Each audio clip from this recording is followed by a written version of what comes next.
இரவு உணவு சாப்பிடுறது ஆபத்துன்னு நிறைய பேரு பயமுறுத்துறாங்க. உங்க தொப்பைக்கு காரணமும் அதுதான்னு சொல்றாங்க. இதெல்லாம் உண்மையா? இதுக்கு என்னதாங்க பண்றது? நாங்க வேலைக்கு போயிட்டு ஸ்கூலுக்கு போயிட்டு 9 மணிக்கு மேலதான் எல்லாரும் ஒன்னா சேருவோம். அப்பதான் சாப்பிட ஆரம்பிப்போம். இப்படி சாப்பிடும் போது என்னங்க பண்ண முடியும் அப்படின்னு சொல்றீங்களா?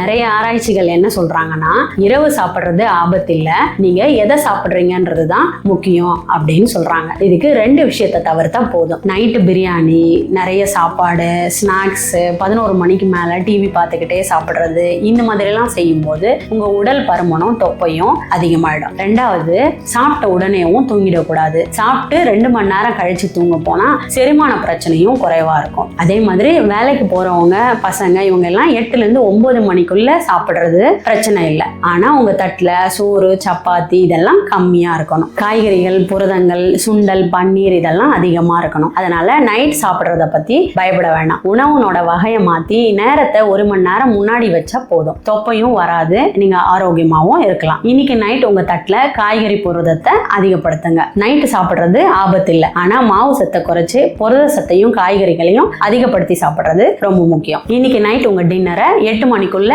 முடிச்சிருங்க.